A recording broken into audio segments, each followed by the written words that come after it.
What's up, everybody? Mike from Fenrir Gunworks. Today, I'm going to take a deepish dive into the Glock 19 Gen 6. I know a lot of the other influencers and people out there have already given their impressions on it, but this is just going to be my honest review of kind of first impressions. So we'll take it to the back and we'll get a little bit better view of it and kind of talk about what are the changes that Glock has made.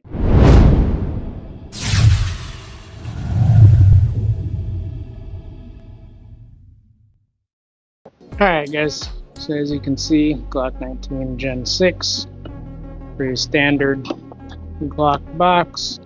First, let's go over what's in the box. So, we have the pistol itself, the lock that no one uses. It does come with 3 magazines. There's one on the gun, I'll take that out in a second. 2 15-round magazines and loader. You do get some back straps with the tool to remove and replace the back straps. And then in here we have the plates for the new optic system. Glock has gotten rid of the MOS and gone to a whole different plate system. If I remember correctly, these are going to be RMR, RMSC, and Delta Point Pro. These are made of polymer. My understanding is they act as like a crush washer against the optic, so that way you get retention in the screws basically through the crush of these once you torque them down. The magazines look to me kind of like Gen 5s. They may be the same as the Gen 5 mags. They have the orange follower. Let's go over some of the features. We'll remove this magazine. I will go ahead and show that it is clear. There's nothing in there. So we'll start at the back first. They did extend the beaver tail. So prior generations, the beaver tail ended back here. And the only way to really get an extended beaver tail was through adding back straps. So you ended up with a really wide grip just to have a beaver tail. I like this idea where now the back straps only cover the lower portion, so you can just widen the grip and still have the beaver tail no matter what size grip you have.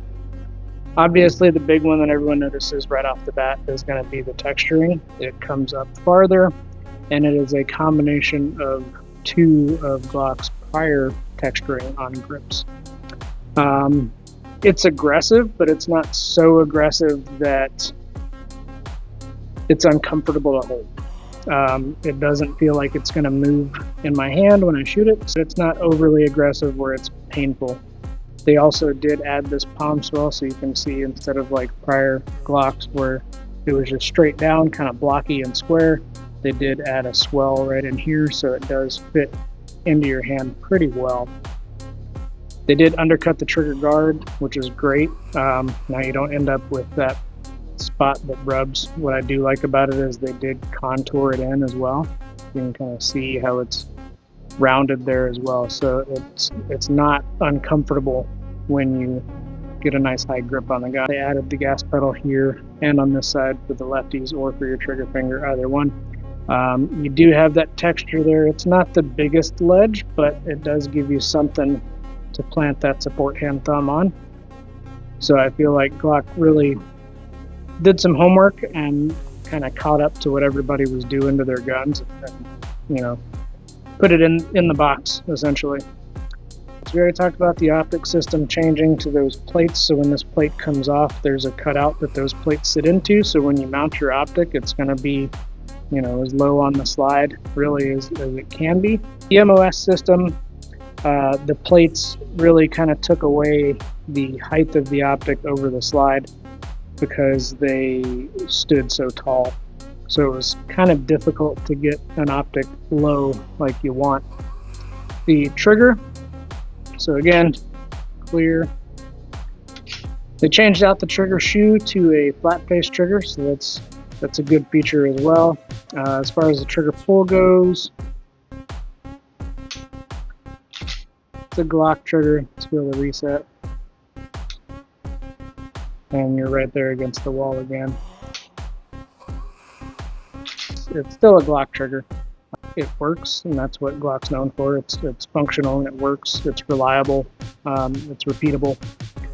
But it is more comfortable with that flat trigger shoe on it. Let me get my trigger pull gauge and we'll see what it's measuring. All right. So we're at about 5 1/4 pounds.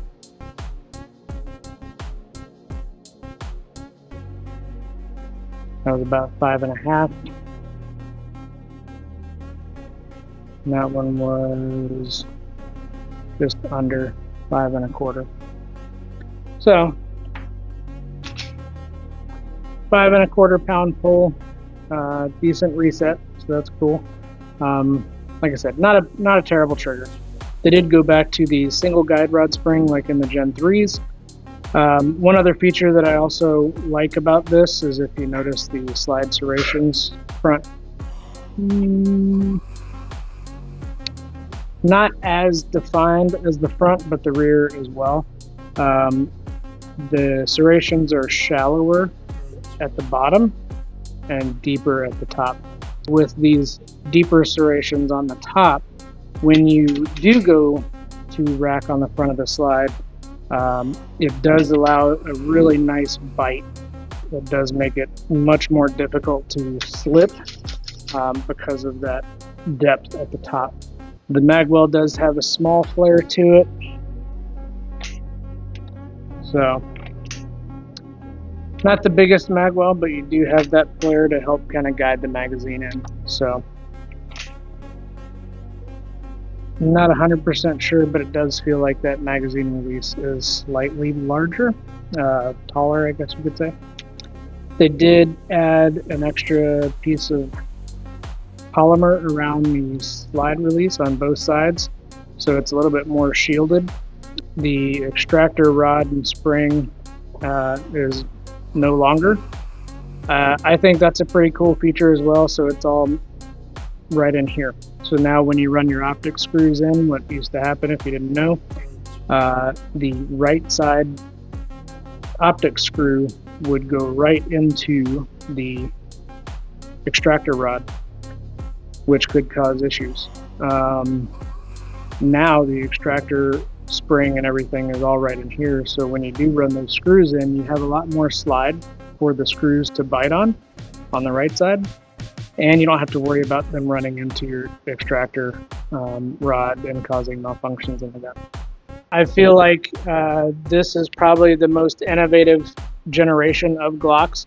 I think that they really did listen to the customers and add in some features that people have been wanting or been going out and finding somewhere else. I think the Gen 6 is probably going to be their best generation yet. Time will tell on the reliability. Glock is known for that, so I don't think it's going to be an issue. Thank you for watching. Don't forget to like, share, comment, all those things that help the algorithm. So anyway, thanks for watching, and we'll see you next time.